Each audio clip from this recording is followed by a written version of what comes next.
Assalamualaikum warahmatullahi wabarakatuh. Anak-anakku sekalian, kita bertemu lagi pada video kali ini. Eh, Pada kesempatan ini, saya akan menyampaikan materi tentang peristiwa-peristiwa penting dakwah Nabi Muhammad Rasulullah Sallallahu Alaihi Wasallam periode Mekah. Kita ketahui bersama bahwasanya dakwah Nabi Muhammad Sallallahu Alaihi Wasallam di Mekah ini mengalami berbagai macam peristiwa dan kejadian. Di antaranya adalah peristiwa hijrahnya beliau dan para sahabat, kemudian peristiwa duka cita yang dikenal dengan Amul Husni, kemudian ada peristiwa yang lain ketika Nabi Muhammad Shallallahu Alaihi Wasallam melakukan perjalanan yang dikenal dengan peristiwa Isra Mi'raj. Jadi inilah beberapa peristiwa-peristiwa penting yang dialami Nabi Muhammad SAW periode Makkah. Yang pertama adalah hijrah. Kata hijrah ini berasal dari bahasa Arab yang artinya meninggalkan, menjauhkan dari, dan berpindah tempat.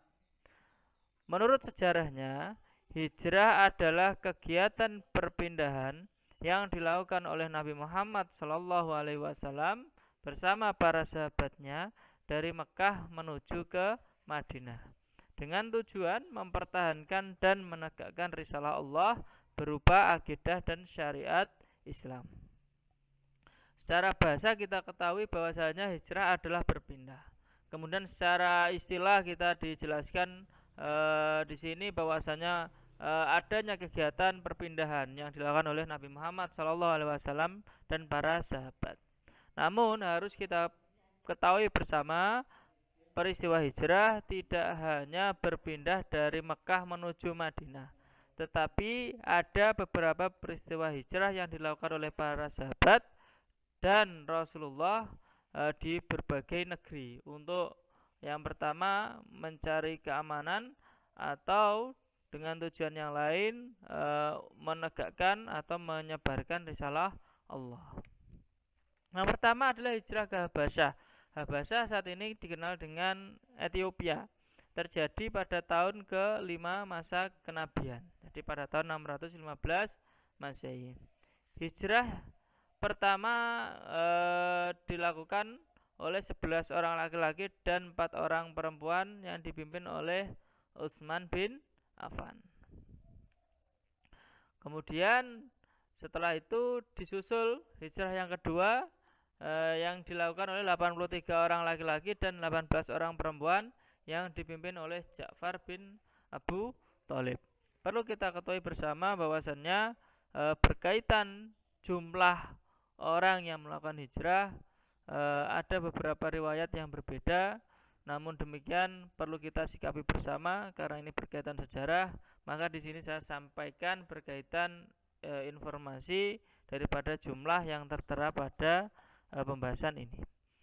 Dan peristiwa hijrah ini yang pertama kali dilakukan oleh sahabat dan Rasulullah Muhammad SAW tidak ikut dan masih berada di Mekah saat itu. Apakah ketika berada di Habasyah para sahabat ini tidak mengalami tantangan? Ternyata juga mengalami tantangan yang berasal dari kaum Quraisy.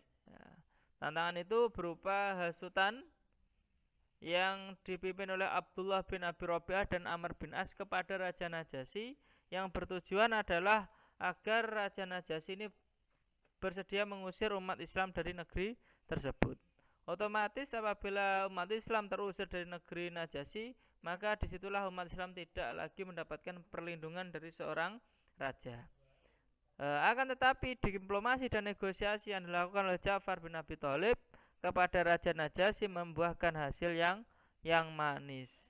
Karena sebelumnya umat Islam dituduh menyebarkan ajaran-ajaran yang sesat dan menyimpang daripada ajaran nenek moyang. Akan tetapi di sini Ja'far bin Abi Thalib mampu menjelaskan tentang ajaran Islam dan ternyata ajaran Islam ini mirip atau sama dengan daripada ajaran yang dianut oleh Raja Najasyi. Sehingga umat Islam tetap berada di bawah naungan dan perlindungan daripada Raja Najasyi yang saat itu memang terkenal adil. Kemudian peristiwa yang lain adalah Amul Husni yang kita kenal dengan tahun duka cita.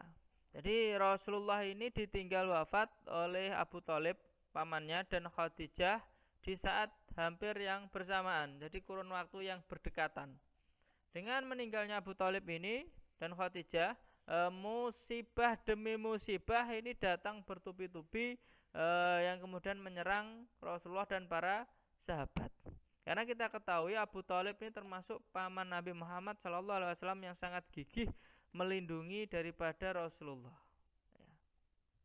Dan Abu Thalib termasuk orang yang terpandang saat itu dan dianggap penting oleh orang-orang Quraisy. Sehingga setelah meninggalnya Abu Thalib dan Khadijah, Rasulullah mendapatkan banyak tantangan, kemudian peristiwa pemboikotan dan lain sebagainya, sehingga semakin gencarnya gangguan-gangguan itu mengakibatkan Rasulullah memutuskan untuk melakukan hijrah yang berikutnya. Hijrah yang dilakukan adalah ke negeri Taif. Pada bulan Syawal tahun ke-10 kenabian, Rasulullah memutuskan untuk hijrah ke Taif yang berjarak kurang lebih 60 mil dari Mekah, yang ditemani oleh sahabat Zaid bin Harisah.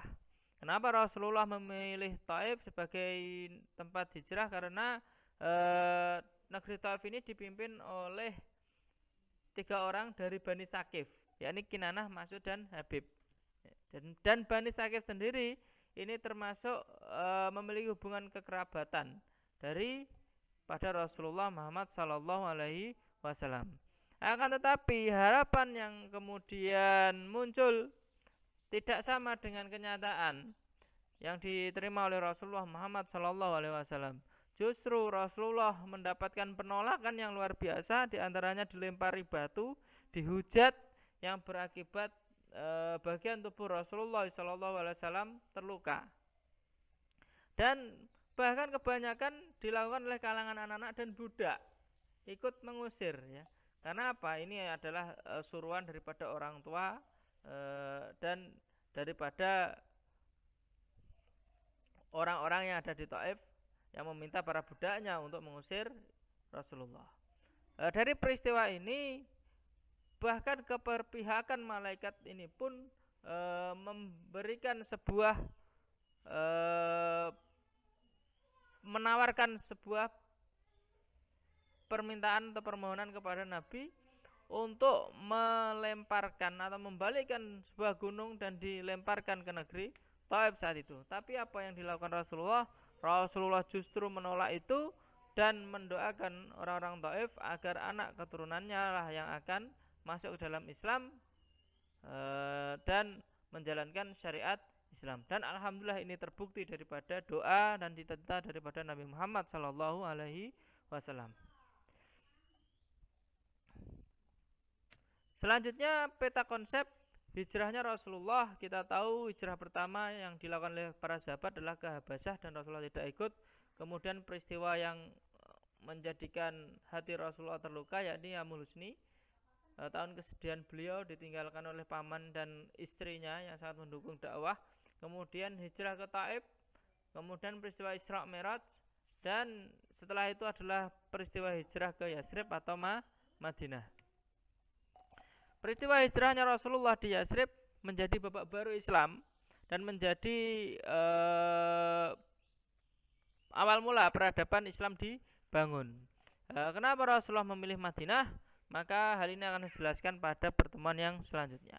Ada beberapa hikmah yang bisa kita petik, bahwasanya segala cobaan yang dialami oleh Rasulullah Muhammad SAW begitulah berat, ya, untuk mengajarkan risalah dan syariat Islam ini sehingga bisa dirasakan oleh seluruh umat manusia. Namun dari keteguhan, kegigihan daripada Rasulullah, alhamdulillah di situ kemudian menuai beberapa jalan terang yang akhirnya kemudian memutuskan hijrah ke Madinah. Anak-anakku sekalian, hikmah yang lain yang perlu kita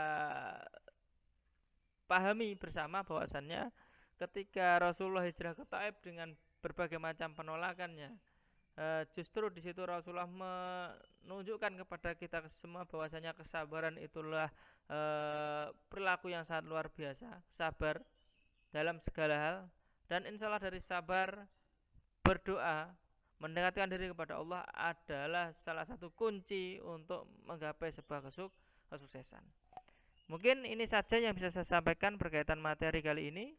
Kurang lebihnya mohon maaf. Apabila ada pertanyaan bisa disampaikan pada kolom komentar e-learning atau bisa melalui Japri atau grup WhatsApp SKI. Kurang lebihnya mohon maaf. Saya tutup. Wassalamualaikum warahmatullahi wabarakatuh.